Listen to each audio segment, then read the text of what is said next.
welcome to Mechanics of the Pig segment. And my name is Vlad Karpel. I'm a founder of Tradespoon. And to my left is Joe Cusick as part of the TradingBlock. Thank you, Joe, for being here. And it's now time to take a look at some of the picks from the past. And this is where we break down the logic of the trade as well as any follow-ups as far as adjustments and maintenance. We have two types of services. One is the premium and one is elite. And first I'd like to go over a premium service where we provide one trade recommendation a day.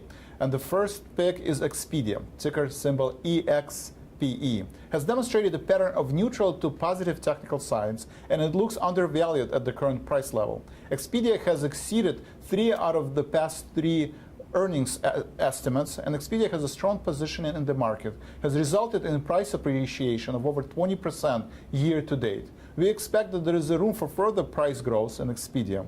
Our overall score for EXPE is 9 on our scale of 1 through 10. So at this junction, this is a bullish trade and is an ideal situation. Joe, do you have any thoughts on this setup? Yeah, first of all, I want to take a look at the stock trade. As you said, there's been quite a bit of stock appreciation.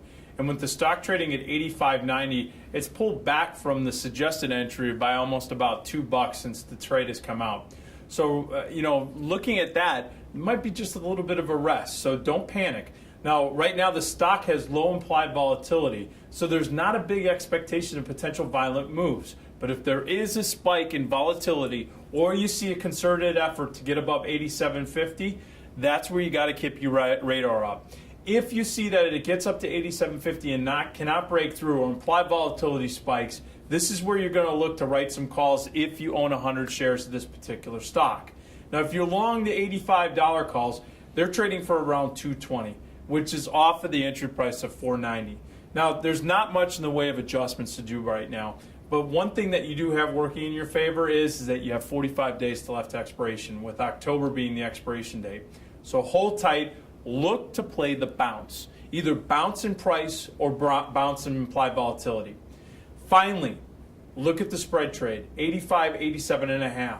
It's trading at around $1.20, which is 20 cents off of the entry price of $1.40. So you're going to have to sit tight with this one. If you see that there is a spike, especially fast, move in the stock, look to potentially pull profits off there, especially if you could do break even or better at this junction. But Vlad, again, the great part about this is we got time on our side in these trades. Yes, so thank you for your insight. And I think it's very important to look at the return on capital. We got into a position for $1.40. If you're looking for 20% return, it could be, you take 10% of $1.40, it's 14 cents. And if you're looking for 20% return, 28 cents, you see the uptick, and the spread trades 28 cents better, then you should get out of the position. So it's all about what is your return on capital, your goals, and once it's achieved, you should close this position. So now I'd like to turn our attention into the elite trade, where we provide one recommendation a week on Sunday. And from the past week, we recommended going short on Visa, ticker symbol V. Visa has demonstrated a pattern of neutral technical signs that the company has matched 5 out of the last 5 analyst earnings estimates. The stock is expensive at the current PE level, and has expected increase in interest rate is a clear threat to future profitability of Visa. Our overall score for Visa is 4, which is mildly bearish. Joe, what are your thoughts on this specific trade? First of all, I want to bring up something that everyone should have on their radar screen if you're a stock seller. Keep an eye on binary events. What I mean by that is things like ex-dividend date. If you are short this stock right now, be aware that ex-dividend date is next week. If you do not want to be on the hook for having to deliver that 40 cents per share, cover that stock position before the ex-dividend date, which is in the middle of next week, and verify that with your broker. Now, this stock has been grinding lower, so it's been working in the favor of the bears. And you know what, though? And the other thing is, too, for those of you that are long puts, or you're long the put spread, with that grinding action, be aware that time decay is going to start to kick in.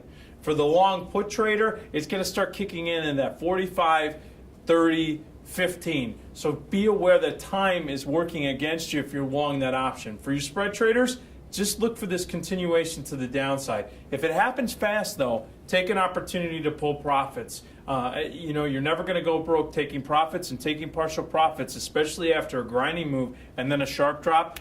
That's where you start pulling some triggers. Yes, probability of touching versus probability of expiration.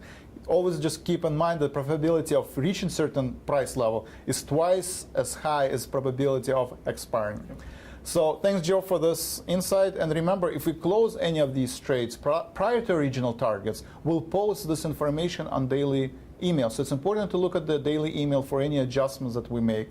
We also post this information on our social media channels, Twitter and Facebook. And you also can see our performance page for any of the updates. And again, thank you, Joe, for participating, and we'll see you next week.